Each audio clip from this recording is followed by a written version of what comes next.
You're listening to the OCD Stories podcast, hosted by me, Stuart Ralph. The OCD Stories is a podcast dedicated to raising awareness and understanding around obsessive compulsive symptoms. I do this through interviewing inspired therapists, psychologists, and people who have experienced OCD. Welcome to the OCD Stories. And welcome to episode 331. And in this one, I chat with Amanda Arulanadum. And in particular, we talk about her OCD story. She talks about growing up Catholic, having sexual intrusive thoughts, fears of sinning, seeking help from her priest, some of her compulsions, hitting rock bottom and considering suicide, doing exposure and response prevention therapy, how her grandmother helped her, her grandmother's own struggles, what else helps her, and much more. I really enjoyed chatting with Amanda, and I hope you guys enjoyed the conversation and find it helpful. And thank you to NoCD for supporting the podcast. NoCD offers affordable, effective, and convenient therapy available in the US and outside the US. To find out more about NoCD, their therapy plans, if they currently take your insurance, or to download their free app, head over to go.treatmyocd.com/the OCD stories, or the link will be in the episode description. And thank you as always to you guys for listening. I deeply appreciate it. And without further ado, here is Amanda. Welcome to the show, Amanda. Hi, Stuart. Thanks so much for having me. I really appreciate you having me because I've watched your show, or listened to your show rather, for many years, and it's been so helpful to me. So to be here to talk to you is amazing. Thank you. Yeah, that means a lot. So I'm looking forward to hearing your story and adding it to that collection of other stories and episodes. So, you can start in as little or as much detail as you want to share. Sure. So maybe I'll start by giving a little bit of background on myself. I was born and raised in Toronto, and I still live here. And my parents are immigrants from Sri Lanka. And I had a pretty ordinary childhood. My family was, materially we were secure. Of course, there were certain difficulties that come from being an immigrant family, certain cultural tensions and things like that. But overall, a safe, stable childhood. And when I was young, there are two things I should kind of point out, which is I was always someone who thought a lot. I found myself to be someone who's always contemplating these questions, like, why are we here? And what is like the purpose of life? And my family is Catholic. So I had questions about religion, like, why do we worship God? Why do we go to church? And this was from like a pretty young age, like maybe 3, 4, 5. And eventually I came to a point where I was contemplating these questions, and I had this great desire for truth. That's always been a big part of my life. And I wanted to, know what the truth about life, like, why are we here?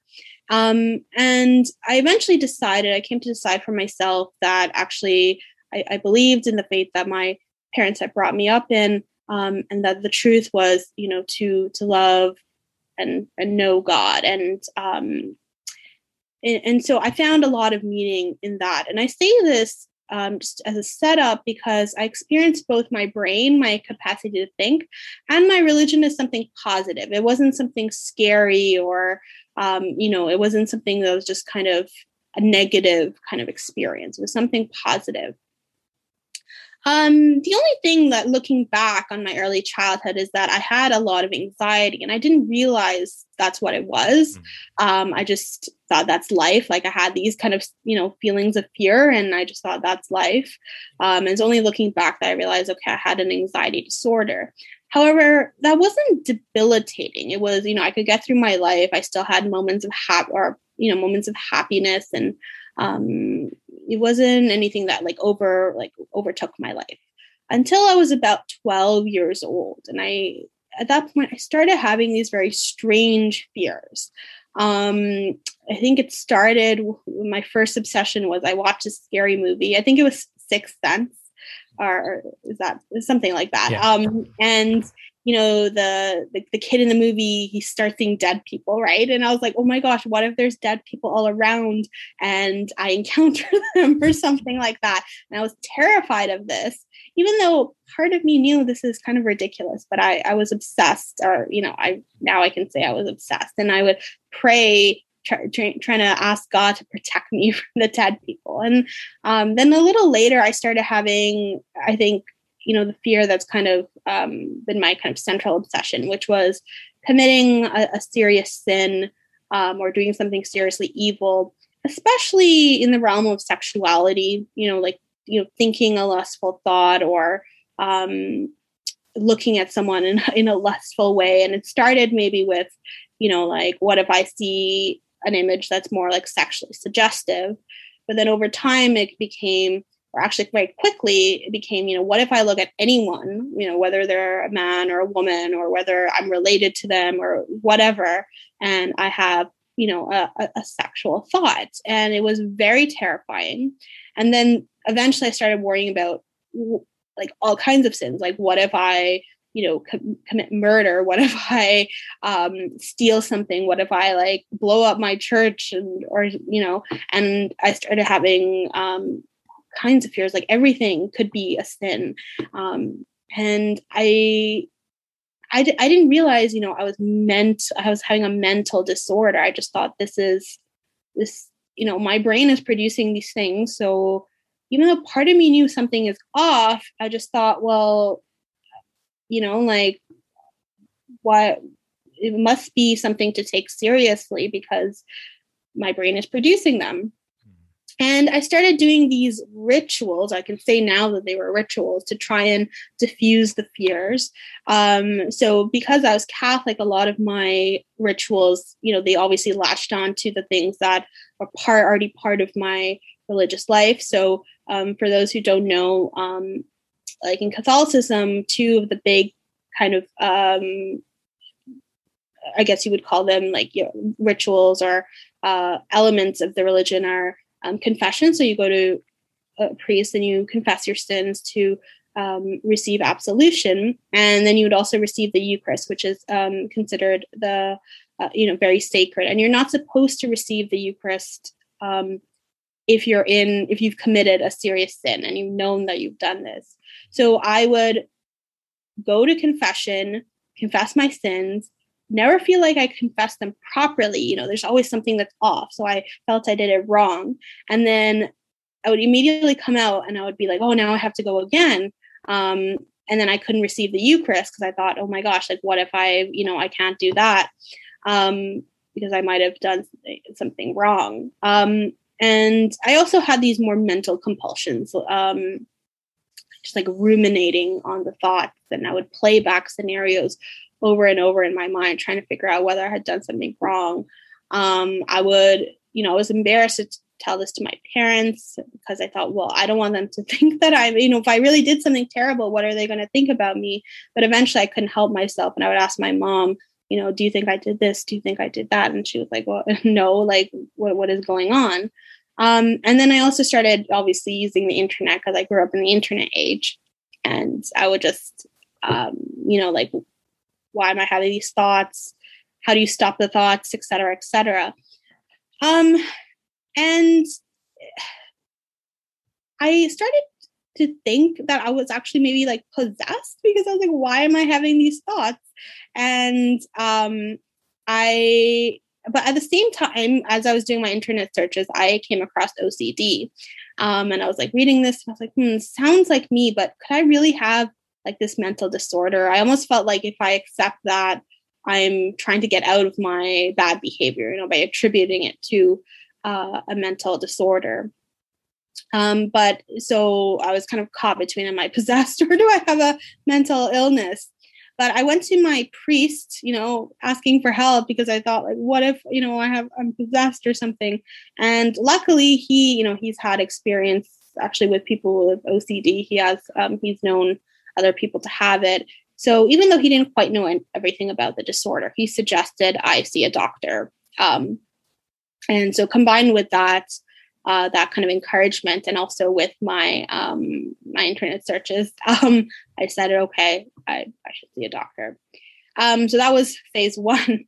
And then once I actually started trying to get help, I started with my pediatrician because I was still, I was like 13, 14 at this time. And so I went to her and she was like, yeah, okay, this sounds like OCD. And I think she put me on Prozac. But we didn't do ERP, just like a typical situation with anyone with OCD. I started with talk therapy and I spent a year. I would meet her once a month and we would just talk. And she would try to explain why my obsessions are nonsensical. Of course, that didn't really help because that's not how OCD works. But that's what she was doing. And I thought, well, this is the expert. I didn't know any better. So I just thought, well, if I'm not getting better with the expert, then I probably can't get better at all. And I became very sick and started having these thoughts of suicide because I wanted to escape that pain. So after a year with my pediatrician, and I was getting very ill. So I don't know what happened, but I think my pediatrician talked to a psychologist or I don't know what she did, but she vaguely came across ERP herself. And she wasn't trained in it or anything, but she kind of explained the very, very basic mechanics of it to me. And so I started doing a little bit of it with her and I found it extremely helpful. So at that point I had been really afraid to touch people because I thought, what if I kill them or what if I do something like sexually deviant? So I would like avoid touching my family. I would avoid getting near anyone. If anyone touched me, I would kind of try my best not to actually feel the sensation, which is like, incredulous, but that's what I was trying to do. And so the obvious exposure was to go and actually, hug my family and be near people and allow myself to feel whatever sensations. And so that I kind of overcame that obsession, or I don't want to say overcame, but I got it kind of managed pretty easily. But because the pediatrician had not been trained in ERP, she didn't really understand all the nuances and she didn't know how to teach me how to deal with mental obsessions. And she also didn't explain that the whole purpose of the ERP is to lean into the uncertainty, right? She kind of presented it as, oh, once you do the exposure, it'll prove to you that, you're not, the things you're worried about are not actually real. So I kind of resolved some of the obsessions, but there were still the mental components. And eventually, what happens is you take care of some obsessions, but if you don't take care of all of them, the remaining ones just fill in the gap. So you're kind of back to square one. And so I became sick again. And after that, I asked her to actually refer me to a psychologist. And I got referred to a psychologist at the local children's hospital. And so I thought, okay, here now I'm with the expert and I should get with a real treatment that's going to help me. And unfortunately, I still didn't get ERP, like in the proper sense. We did cognitive behavioral therapy, which was mostly, now I can say, was cognitive restructuring. So she would, have me like list out why I think this thought is true and why it's false, and then judge that it was actually false. And this was not really helpful at all because I could kind of come up with, a never-ending list on both sides. Of course, there's always something. As soon as I decided, no, this is actually not a real obsession, then something would pop up to get the wheel turning again. So I spent like a year or two with her, with the psychologist, and again, it wasn't getting better. And then, I was finishing high school, and towards the end of high school, suddenly the OCD just kind of went away on its own. It went into remission. And I kind of decided, okay, like, I guess it's gone. I guess it was like a teenage thing and I got it under control and it's fine. And I found that as I started university, my 4 years in university, I actually did pretty well. I would have these long stretches where I had no OCD symptoms at all. So I thought I was cured. However, almost like once a year, I'd have this like major episode where suddenly the symptoms would come back and it would be, I'd be dealing with the same thing and it would be getting out of control. But then each time it would also abate after a while. So I didn't know what to do. I was just hoping that eventually it would stop. But it didn't. Every episode got worse. And then eventually, in between summer of my graduation and when I was about to start my PhD, I had a really, really, really bad episode. And things were just spiraling out of control. I had all the obsessions come back, even the ones I thought I had kind of overcome. And I was just a complete mess. And I thought, okay, I don't think I can live anymore. I think I have to just end my life. And I realized I had to do something when I was sitting at my summer job and I was not doing my work. I was just I was on my phone Googling ways to kill myself. And I there's a part of you that's with OCD that's enmeshed in the obsession, but there's also a part of you that kind of stands back and it's like, whoa, like, what is this? Mm-hmm. So I realized I really needed help. And I started looking. I had come across the term ERP, but I didn't really, like in the previous years, but I didn't really understand it. And I thought, okay, if this is something that I should be getting, then all my therapists would have told me about it. And, they had in the, at least my pediatrician had in the very vague sense. So I thought, okay, so I already know ERP, but, and it didn't really help me. So I'm probably untreatable. But eventually, as I kept digging in, I realized there was more to ERP. And I started looking for someone who's actually trained as an OCD therapist. And it took a little while, but eventually I found this brilliant psychologist and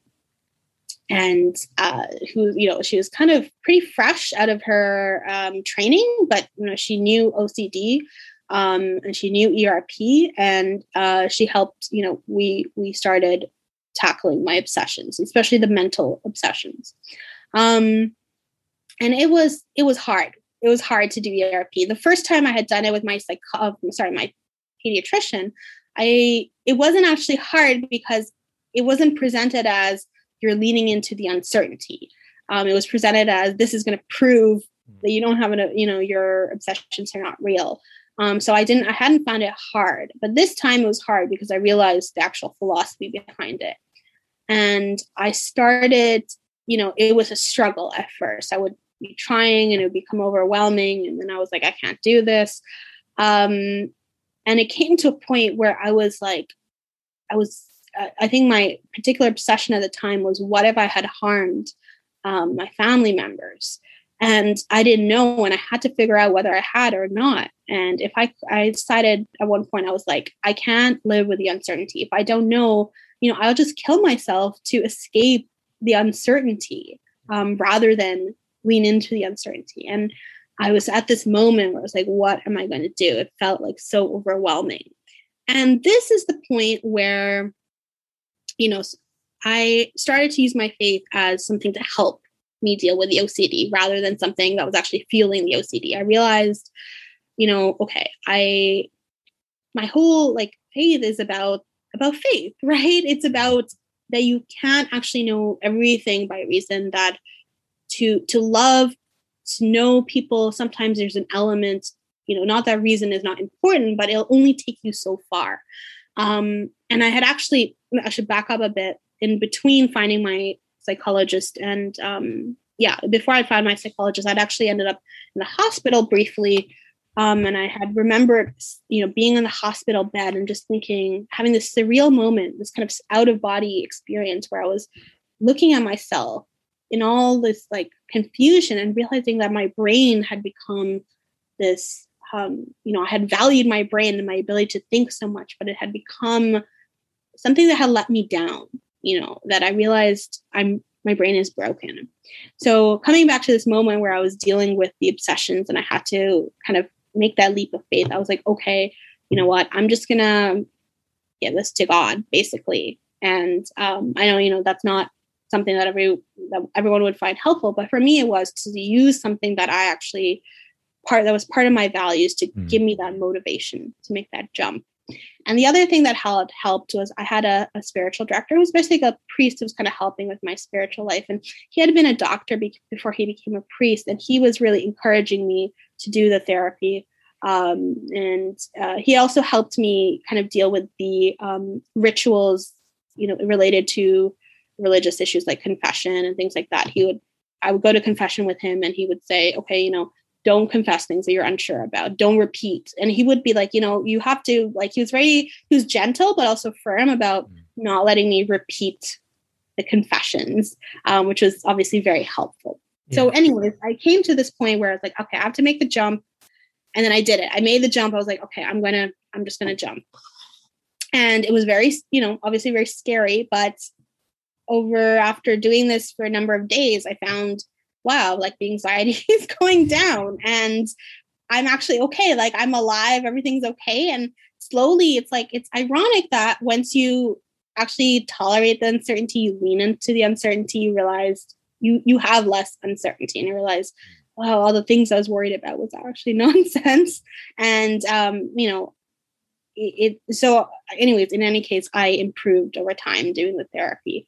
I also ended up having to take medication in my case, which was really helpful. I saw a really amazing psychiatrist. I had some bad experiences with psychiatrists in the past, and I just finally encountered a really good one who helped me, who was very kind and compassionate and just an expert. So all of those things combined, the ERP, the medication, and my faith life kind of rectified. I got well, and it's been I would say 5 years or so since I kind of got everything in place, and I still have residual symptoms from time to time, but I would say like 90% of the time I don't even have symptoms. That's not the case with everyone, of course, but in my case it really worked. And even when the symptoms come, obviously it's not fun, it's painful. I wish I didn't have it, but I find it manageable. Yeah. And I guess the last thing I would say is just the ERP skills that I learned actually were super helpful in life in general, because I realized life is all about uncertainty. Yeah. And so I in a way I came out better actually doing the therapy than if I had never had OCD. And Yeah. Well, thank you for sharing your story. And I'm glad that you said that at the end, because I think that is a real silver lining to ERP, is that it's teaching you, as you say, to sit with the discomfort, the uncertainty, and to sort of take the risk, as I'd say, or leap of faith. Yeah. Which, if you want to grow in any aspect of life, you have to take that jump. If you're presenting in front of someone, that's scary, but you've got to put yourself in that situation to grow, get the promotion, whatever it is. Exactly. So exactly. And life is kind of an adventure when you do, right? It doesn't have to be, over time, it doesn't have to be something terrible. It's actually can be something exciting. Yeah, exactly. There's like, OCD aside, there's excitement in that uncertainty sometimes, with life. So your family, when did they find out, and how was it for them, and did they understand? So they found out pretty early on, because I started confessing that I had all these thoughts, at least to my mother. And I maybe half a year into getting the symptoms, I realized I needed help. So things actually getting to the point where I started to see my pediatrician didn't take too long. And I told my mom, and, they didn't really get what was going on. They were sort of like, at first they were like, just stop thinking about this, why are you worried about this? But they could see that I was distressed. So they were like, okay, fine. If you want to see a doctor, we'll take you to your pediatrician. But they were always skeptical about that I had an illness. I don't think they wanted to admit that I had a mental illness, especially I think coming from the time and place that they did. There was a lot of stigma. Obviously, there's stigma even now and in the West, but I think in Sri Lanka, they grew up in like the 60s and 70s. There was a lot of stigma. If you had a mental illness, you are, crazy person. Crazy, yeah. Locked up. So they really didn't want to kind of see it. And even though they permitted me to kind of go to the doctor, they never really got involved in my therapy. They were, I think they just wanted me to suppress it. So I had to, the person who was helpful to me in my life was my grandmother, my paternal grandmother. So she had actually had experience with PTSD. Her husband, my grandfather, died in a car accident early in their marriage. And she had these symptoms of, like flashbacks and out of body experiences and things like that. And it took her a long time to get help. So she was very sympathetic, even though she didn't quite understand what was happening to me. She was supportive. Yeah, wow. Yeah, and I guess that must have took her quite a while to get that help for her, because I'm guessing she wouldn't have got it in Sri Lanka at that time, because that would have been what, the 50s maybe? I guess it was probably 60s, but 60, okay. Yeah, but in any case, you're right. There was basically no help. She actually, so her brother had been an officer in the military, and he had, after she started having these symptoms, he took her to a military doctor. And at the time, that's probably where you could get the most cutting edge medicine. And the doctor there told her quite bluntly, there's nothing we can do for you. Only time can heal you. And so she spent until she came to Canada in, I think it was the 80s or 90s. I think the 80s, the mid 80s. So for decades, she didn't get any help. She just kind of lived with it. And hearing some of her stories is hard. How she was just that was her life. But when she did come to Canada, she encountered a really great doctor, and he wasn't a psychologist, but he was like, well, I could send you to, a psychologist or a psychiatrist. But she found just talking to him was actually really helpful in her case. Yeah. And so I'm glad she finally did get the help. But in her mind, the thing was, she had suffered so much without help. And she was like, why wouldn't you get help when it's available? Why, she literally said, if you break a bone, if you have an infection, you go to the doctor. And if you have something wrong with your brain, even though it sounds scarier and it has different nuances, maybe, if there's a way to get help, you should take it. Exactly. Yeah. Well, I'm glad she did get some help in the end, and it helped her. But back to your story, although it was really interesting to hear that. Okay, so eventually they came round, I'm guessing, and they understand, or I would, what? Actually, I would say that they're kind of at a point where, okay, Amanda, if you want to do this, you do it. They don't really want to talk about it, or they don't really want to.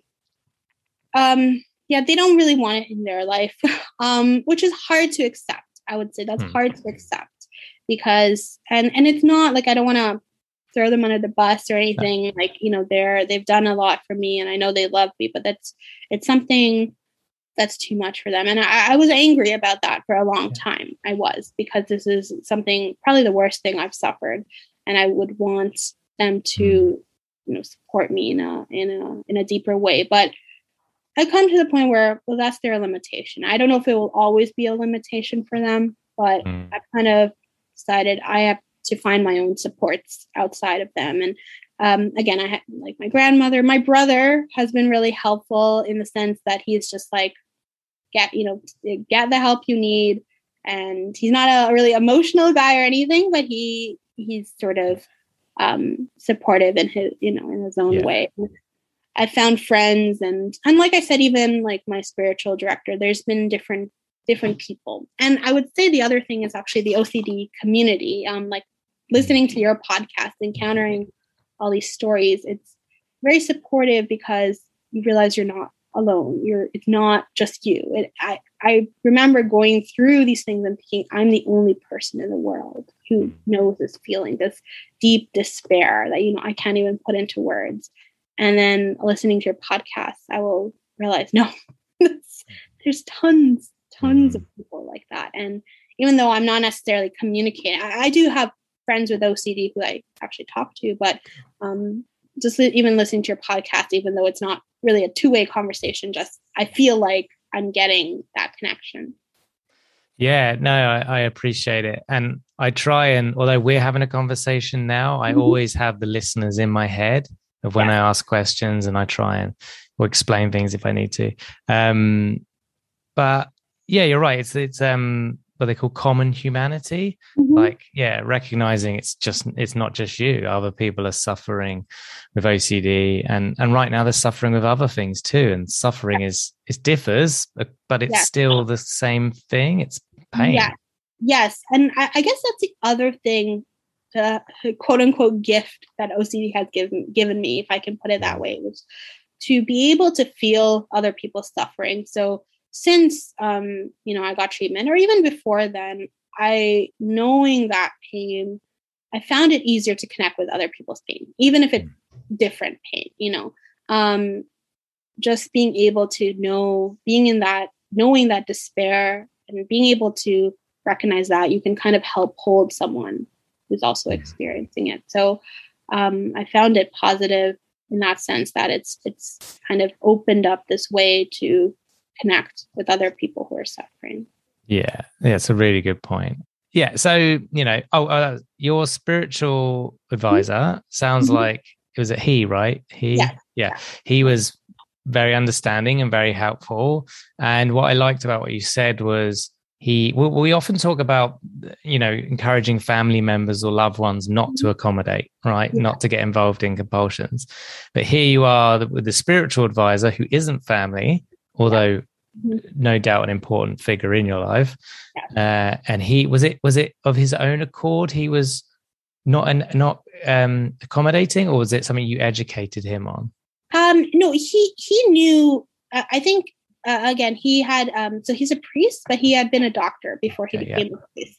So I think he was a little more knowledgeable than maybe your average priest because of that experience. So he knew, and he had actually worked with other people who had OCD, so he had some experience there. So he knew not to accommodate, and that was very, very helpful to me. Yes, he was supportive in the sense that he wanted me to get treatment, and he kept this communication up with me. So he didn't, abandon me or anything, but he also set limits on what he was willing to listen to, and how he responded to my concerns. And I have to say, it's, for listeners who might go and talk to spiritual advisors, whether it's a priest or maybe even in other religions, different kind of religious figures, obviously it's not always going to be such a positive experience. I've had bad experiences too, with people who are well-meaning, but ultimately just don't know. So they are not as helpful either because they get frustrated with you, or if they tell you you should do certain things that are actually feeding your compulsion. So you have to be a bit discriminating in the same way you will be with finding a therapist or finding a psychologist. And maybe, that's unfortunate, but it's because people, even in the medical world or even in kind of pastoral work, don't know a lot about OCD. And I think hopefully that will change over time as we educate people and kind of spread, the word about OCD. And it'll take time, might take our whole generation, but hopefully it won't be so hard to find people, whether it's medical or pastoral, who can be helpful. Yeah, that's a nice way to look at it. So, medication, therapy, your faith, was there anything else either at the time or currently that you do or use that kind of helps with your well-being? Or I would say, well, of course, there's a physical aspect. I always got annoyed when people would say, exercise and your OCD will go away, or eat healthy and your OCD will go away. And I don't, maybe there's a rare case where that would happen, but I think for the vast majority of people, that's not going to be the crux of the treatment. However, of course, your you're a physical being. Your brain is a physical organ. So those things are going to contribute to your well-being, even if they're not the crux, they're an element. And I find that exercising, eating well, kind of taking care of my body, it does keep me, it's an element in keeping me mentally healthy as well. And of course, if I'm tired and I haven't exercised, I'm eating junk, then I'm a little more susceptible to the obsession. So I would say that's an element. And the other is, again, connecting with other people who have OCD. It's kind of, it helps keeps you accountable, right? Because they understand your obsessions, or they understand the process of having an obsession. So they help keep you in check about not giving into the obsessions. And also, again, just knowing that you're not alone, that there are other people. And maybe this is tied actually to that point, is being able to help other people, whether it's other people with OCD or people struggling with other things. I find that it's like OCD kind of like turns you in on yourself, right? You're in your own mind, and you're kind of grappling with all the intricacies of your own mind. And I, of course, people don't do this because they're selfish. They're doing this because they're sick.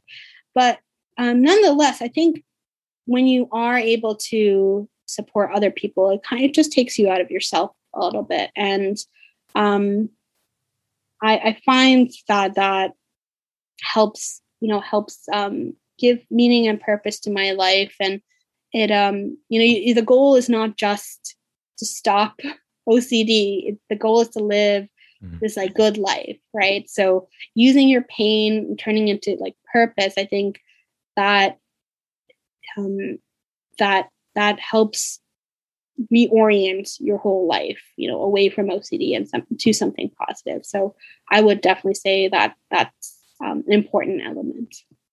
Yeah, I like that. Yeah, I think Viktor Frankl, psychiatrist, he said kind of turning meaning into suffering into meaning. Yeah, something along those lines. Yeah. I like that. So well, you've shared some of it already, but was there a moment in your treatment or recovery journey where something about OCD just clicked, whether it was how OCD kind of works in the brain, or whether it was the sort of treatment for OCD?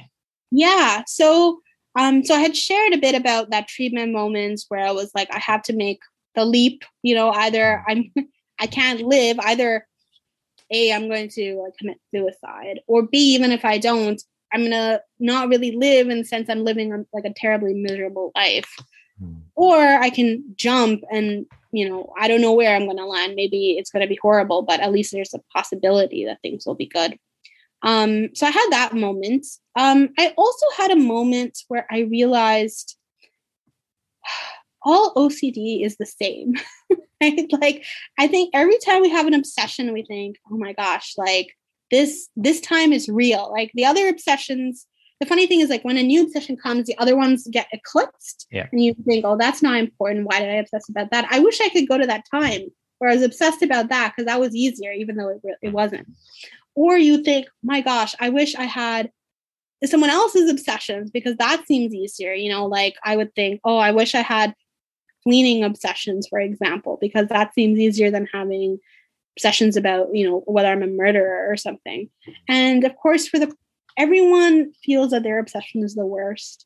But I had a moment where I realized it just sort of clicked, where I was like, all the obsessions are the same.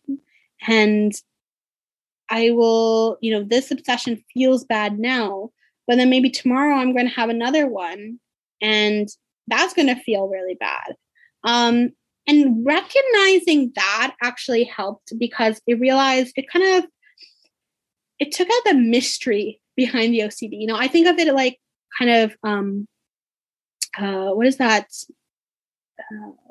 The Wizard of Oz, right? Where there's the man behind the curtain, and you think it's like this really scary, powerful guy, but really behind the curtain, it's just this quirk in your brain that is meaningless. And the obsession is like, the phantom that's put out. But behind the scenes, behind the screen, it's really this small like quirk that's meaningless. So recognizing that helped, because I realized, so often I would think, if I solved this problem, if I solved this question, then I would be okay. And I realized it has nothing to do with the actual content of the obsessions. It's more the mechanism, and ERP is targeting that mechanism. So when it's scary and you think, oh, like if I take the risk, this is going to happen or that's going to happen. And I get it, because it feels so real, but just realizing that it's not really about the content at all. The content is meaningless, no matter how scary it feels. I think that was helpful. And the other thing is realizing that, like feelings don't always matter. They don't always tell the truth. I think in our society, actually, there's a lot of concern about feelings, maybe. And I think that's a correction to maybe previous eras where feelings were suppressed or not thought of as important. But I think we've kind of gone in the other direction, where we're like, feelings they tell the whole truth, and we kind of elevate them. And I think the reality is they don't, not that they're not important, that they're an element of human life, but they often lie to us. And I've had this experience where, like one moment I'll feel like this is so real and so, like scary. And then later, whether it's because I've done ERP, now it's because I've done ERP, but in the past, just the obsession switching or abating randomly. And then it doesn't feel scary at all, or that, you realize that what you were obsessed about was nothing. So seeing that pattern over time, I realized, well, I can feel something and have it be false. And that helped me do the ERP, because I realized no matter how afraid I was of something, that doesn't mean I can't get better or that I shouldn't do the ERP. Yeah, I like that. Yeah, it's a feeling. Yes. That's it. It's not a fact. It's not cement. It's not brick. It's a feeling. It's fleeting. Yeah. So kind of opposite to that, and you've definitely shared some roadblocks, but were there any other sort of roadblocks that hindered you on your journey? I guess I think it was I kind of mentioned this already, but getting people in the medical or psychological community, and I'm sorry, I'm talking about psychiatrists, doctors, psychologists, therapists, to actually help me and get me the proper treatment. It was very discouraging. I know people have worse stories where they've taken much longer to find help, but it was very discouraging to go to therapists and mental health professionals and not get the proper treatment, because I would think, well, there must be something wrong with me, because I'm going to these experts and they're not helping me, or whatever they tell me to do is not helping me. So I must be untreatable. And it's just when you wait and obviously you're getting worse as you don't get the proper treatment. So you feel discouraged and you feel you're getting worse, and it's and you don't know where to go, right? I think maybe it might be a little bit easier now, in the sense that the OCD community is a bit more developed. So maybe once you Google OCD, hopefully you'll find the OCD Foundation, or you'll find your podcast, Stu, and people can get the proper treatment quicker. But I would really like to see the psychological community, or the Association of Psychologists and also psychiatrists, just do more to educate their base about OCD. Like, I think it's often like, I remember going to my doctor and telling him I was having these obsessions. And he said, at that point I had already been diagnosed with OCD and I was looking for medication. And he said, oh, this is not OCD. OCD has to do with hand washing. And I was like, what? Like, even at that point I knew that that's not the case, but it was like, what? Like, like, how can you think that? So, it causes a bit of discouragement to see doctors think that way. But I just hope that over time, the reality of OCD is known so that people can get help quickly. Yeah, me too. Yeah. So fingers crossed. So yeah, and I guess, words of hope for anyone listening. Yeah, I would say, first of all, you're not alone. And I know the feeling is super scary, but there is hope. You can do this. And one thing that helped me when I was doing the ERP and making that leap of faith was realizing so many other people had made that leap of faith. I talked to Ethan Smith. I'm sure a lot of your listeners are familiar with him. He's one of the OCD advocates at the foundation. I heard his story. I actually reached out to him, and he's just such a lovely man. He gave me encouragement. But knowing his story, knowing he made that leap of faith, and so many other people had done that, it gave me the courage to do it. So I hope, I want to like stand on the other side of the cliff and just shout, like jump, and, we're here. We're here to receive you. And I guess the other thing is, life is filled with uncertainty. So it's not just about OCD. It's not like if I don't, it's not like, like, oh, I'll just deal with the OCD and I can, I won't accept the uncertainty here and I'll just go live my life. Well, you're accepting uncertainty all the time. So, recognizing that can be helpful in accepting the uncertainty when it comes to the OCD. Yeah, I like that. Absolutely. I like the idea of jump, know. So you've got a billboard where you live. What do you want written on that billboard? So I'm a big fan of Star Wars, and I really like The Mandalorian. I don't know how many of your viewers have seen that show. If you haven't, you should watch it. It's really good. But there's a line in there that's this is the way. It's like the slogan for the main character. So for me, I put on the billboard,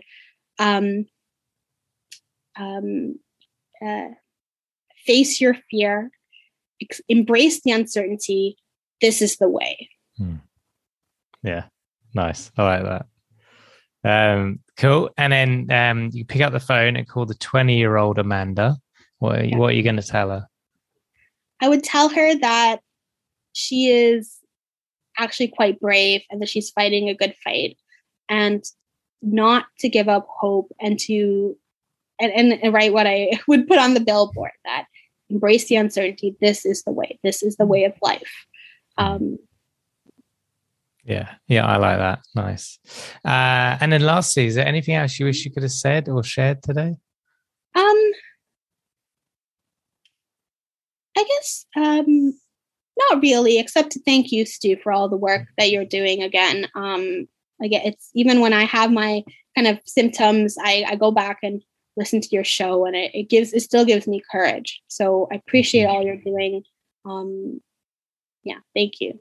That means a lot. And thank you so much for adding to the podcast and sharing your story. Oh, you're welcome. My pleasure. Thank you for listening to this week's podcast. If you enjoy the OCD Stories podcast and would like to support us with a one-time tip/donation, please go to theocdstories.com/support. All tips, no matter how large or small, are greatly appreciated. Please subscribe and rate the show wherever you listen to the podcast. And thank you to NoCD for supporting our work. If you want to find out more about NoCD, head to go.treatmyocd.com/theOCD stories or click the link in the episode description. And quick disclaimer, guys, this podcast is not therapy. It is not a replacement for therapy. Please seek treatment from a trained professional. And until we speak, take care.